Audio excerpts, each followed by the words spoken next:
ദുബായിൽ വൻ എക്സ്പ്ലോഷൻ നടന്നതായിട്ടുള്ള റിപ്പോർട്ടുകൾ വരുന്നുണ്ട്.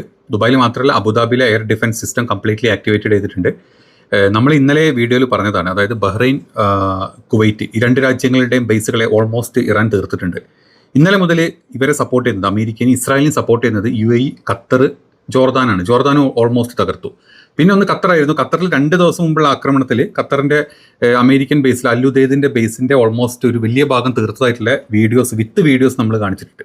അത് കഴിഞ്ഞിട്ട് ഇപ്പോൾ ഏറ്റവും ലേറ്റസ്റ്റ് ആയിട്ട് ദുബായിലോട്ടുള്ള ആക്രമണം സ്റ്റാർട്ട് ചെയ്തിട്ടുണ്ട്. അബുദാബിയിലോട്ടുള്ള നെക്സ്റ്റ് ആയിരിക്കും. കാരണം ഇന്ന് ബന്ദർ അബ്ബാസിൽ വന്നിട്ടുള്ള ഡ്രോണുകൾ അത് UAEയുടെ ഡ്രോണുകളാണ്. UAEയുടെ സർവൈലൻസ് ഡ്രോണുകളാണ് ഇന്ന് ബന്ദർ അബ്ബാസിലൂടെ അവിടുത്തെ കാര്യങ്ങൾ നിരീക്ഷിച്ച് തിരിച്ചു പോയിട്ടുള്ളത്.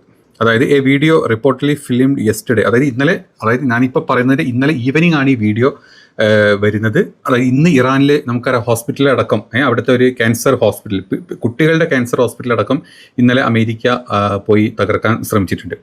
അതിൻ്റെ സർവൈലൻസ് ആയിട്ട് ആദ്യം മുന്നിൽ വന്നിട്ടുള്ളത് UAEയുടെ ഡ്രോണുകളാണ്. ഈ UAEയുടെ ഡ്രോണുകൾ, സർവൈലൻസ് ഡ്രോണുകൾ വന്നു, അതിൻ്റെ വീഡിയോ ക്യാപ്ചർ ചെയ്തു, അത് കൺഫേം ചെയ്തതാണ്. ഇപ്പം കുറച്ച് മുമ്പ് ഇറാൻ UAEയിലോട്ട് ആക്രമണം സ്റ്റാർട്ട് ചെയ്തിട്ടുണ്ട്.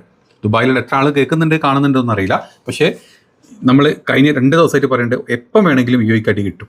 നമ്മൾ ഈ ഒരു വീഡിയോ പറയുന്ന സമയത്ത് ഓരോരുത്തർ നമ്മളെ വന്ന് കളിയാക്കും, പല കാര്യങ്ങളാക്കും. പക്ഷേ അവിടെ അല്ല, നിങ്ങളുടെ ഷെയ്ഖുമാർ നിങ്ങളെ കുണയ്ക്കുമെന്ന് തോന്നുന്നുണ്ടെങ്കിൽ അത് വെറുതെയാണ്. ഷെയ്ഖുമാരവിടെ പണിക്ക് പോകും. അമേരിക്ക അതിനുള്ള സപ്പോർട്ട് അവർക്ക് കൊടുക്കും. അവിടെയുള്ള സാധാരണ ജനങ്ങൾ, അവിടുത്തെ സാധാരണ പ്രവാസികൾ എല്ലാത്തിനും പണി ഒന്നിൻ്റെ ഒന്നാക്കി കിട്ടും. അതിന് ഏറ്റവും വലിയ ഉദാഹരണമാണ് ഇപ്പോൾ നമ്മൾ കണ്ടുകൊണ്ടിരിക്കുന്നത്. ഏറ്റവും ലേറ്റസ്റ്റ് ആയിട്ടുള്ള റിപ്പോർട്ട്, അതായത് ദുബായിലെ ചിലയിടങ്ങളിൽ എക്സ്പ്ലോഷൻസ് വന്നിട്ടുണ്ട്. ഇത് ഇറാനിയൻ മീഡിയാസാണ് പുറത്തു വിട്ടിട്ടുള്ളത്. അത് കഴിഞ്ഞിട്ടാണ് ഇപ്പം അബുദാബിയിലെ ചില ഏരിയകളിൽ അവർ ഓൾറെഡി ആക്ടിവേറ്റ് ചെയ്തിട്ടുണ്ട്, എയർ ഡിഫൻസ് സിസ്റ്റം ആക്ടിവേറ്റ് ചെയ്തിട്ടുണ്ട്. കൂടുതൽ വിവരങ്ങൾ നോക്കാം, ഇപ്പോൾ വരാൻ പോകുന്നതേ ഉള്ളൂ. വന്ന സമയത്ത് ഞാൻ ജസ്റ്റ് ഒന്ന് അപ്ഡേറ്റ് ചെയ്തു എന്ന് മാത്രം.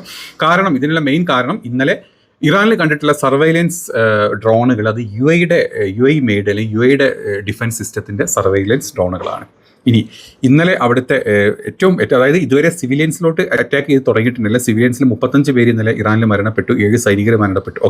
35 പേര് മരണപ്പെട്ടു. അവിടുത്തെ ക്യാൻസർ സെൻറ്ററിലോട്ട് അമേരിക്കയുടെ ആക്രമണം വന്നു എന്ന് പറഞ്ഞ സമയത്ത് രാവിലെ തന്നെ വീഡിയോയിൽ നമ്മൾ മറ്റൊരു കാര്യം പറഞ്ഞിരുന്നു. ഇനി ഇറാൻ ആക്രമിക്കാൻ പോകുന്നത് അമേരിക്കയുടെ ബേസുകളുള്ള സ്ഥലത്തെ ഇൻഫ്രാസ്ട്രക്ചേഴ്സ് ആയിരിക്കും. അതായത് ബേസുകൾ കഴിഞ്ഞു, ബേസുകളുടെ ബേസിക് തിങ്സ് എല്ലാം അവർ തീർത്തു. അതാണ് സത്യം.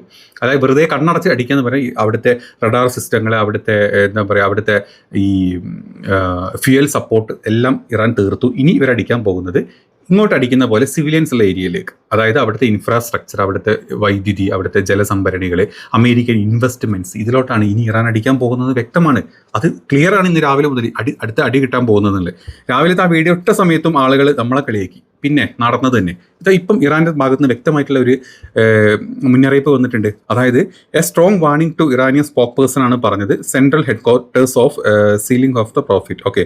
If you are targeting infrastructures we will target all remaining infrastructures in the region. അതിൽ എല്ലാ അമേരിക്കൻ ബേസിൽ എല്ലാ രാജ്യങ്ങളും പെടും, പ്രത്യേകിച്ച് അറബ് രാജ്യങ്ങളും മൊത്തത്തിൽ പെടും.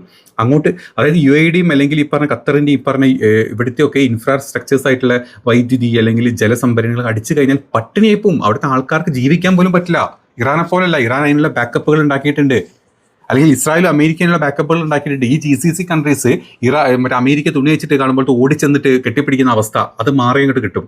ഇറാൻ അടിക്കേണ്ട പോലെ അടിച്ചു കഴിഞ്ഞാൽ ഒരു തേങ്ങയും ചെയ്യാൻ പറ്റില്ല. കുറച്ച് മുമ്പ് അമേരിക്കയുടെ ഡിഫൻസ് സിസ്റ്റം എന്താ പറയുന്നത്, ഞങ്ങൾ UAEയിലോട്ട് അല്ലെങ്കിൽ ഞങ്ങൾ ഈ ഗൾഫ് കൺട്രീസിലോട്ട് വേണ്ട ആയുധങ്ങൾ കൊടുക്കുന്ന പറഞ്ഞാൽ കൊടുക്കാനുള്ള കാരണം എന്താണ്? ഉറപ്പാണ് ഇറാൻ അടിച്ചു കഴിഞ്ഞാൽ പണി കിട്ടും എന്നുള്ളത്. അതുകൊണ്ടാണ് അങ്ങനെ തീരുമാനം വന്നത്. 1.6 ബില്യൺ USDയുടെ ആയുധങ്ങളാണ് UAEക്ക് കൊടുക്കാൻ പോകുന്നത്. അത് എന്താണ്? ഇത് ഓൾറെഡി ഇവർ മുൻകൂട്ടി കണ്ടിട്ടുണ്ട്, അടി കിട്ടാൻ പോകുന്നുണ്ടെന്നില്ല. ഇറാൻ വൈകിച്ചിട്ടില്ല. ഇറാൻ ഇപ്രാവശ്യം നേരിട്ട് അടിച്ചിട്ടുണ്ട്. അപ്പോൾ UAEയിൽ എവിടെയൊക്കെ അടി കിട്ടി, എങ്ങനെയൊക്കെ അടി കിട്ടിയെന്നൊക്കെ നമ്മൾ ഇനി കണ്ടു തന്നെ അറിയേണ്ടി വരും. അതിൻ്റെ കൂടുതൽ വാർത്തകൾ പുറത്തോട്ട് വരാൻ പോകുന്നതേ ഉള്ളൂ. ഇന്ന് അതുപോലെ തന്നെ ഇയാളുടെ നമുക്കെല്ലാവർക്കും അറിയായിരുന്നു ലിൻഡേ ഗ്രാംസിൻ്റെ ഒരു മരണം, അല്ലേ? പെട്ടെന്നുള്ള അവിചാരിത മരണമായിരുന്നു. ഇന്ന് ഇറാൻ്റെ ടെഹ്റാനിലെ സിറ്റി സെൻറ്ററിൽ വന്നിട്ടുള്ള ഫ്ലെക്സാണ് നിങ്ങൾ ഈ കാണുന്നത്. Who is the next one?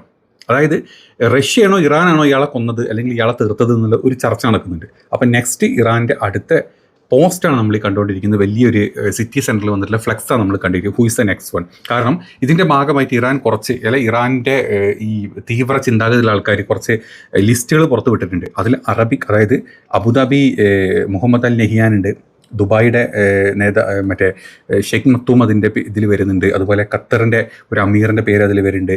Bahrain, Kuwait ഇവരുടെ അമീർസിൻ്റെ ഒക്കെ പേര് അതിൽ വരുന്നുണ്ട്. പിന്നെ നമ്മുടെ മോദിയുടെ സ്വന്തം മെലഡി അതിൻ്റെ പേരിൽ വരുന്നുണ്ട്. മാക്രോൺ അതിൽ വരുന്നുണ്ട്, ഫ്രാൻസിൻ്റെ പ്രസിഡന്റ്. ഇങ്ങനെ ഒരു വലിയ ഗ്രൂപ്പ് ഓഫ് എന്താ പറയുക ഒരു ഹിറ്റ് ലിസ്റ്റ് ഇറാൻ പുറത്തു വിട്ടിട്ടുണ്ട്. ആ ഹിറ്റ് ലിസ്റ്റ് പുറത്തു വിട്ട് നെക്സ്റ്റ് ഡേ ഇന്നാണ് ഈ ഒരു ഫ്ലക്സും കൂടെ ഇറാനിൽ വന്നിട്ടുള്ളത്. അപ്പോൾ നിങ്ങൾ ആലോചിച്ചാൽ മതി ഇറാൻ ഏത് രീതിയിലാണ് ചിന്തിക്കുന്നത്, ഏത് രീതിയിലോട്ടാണ് ഇറാൻ്റെ അടികൾ മുന്നോട്ട് പോകുന്നത് എന്നുള്ളത് വളരെ വ്യക്തമായിട്ടുള്ള കാര്യമാണ്.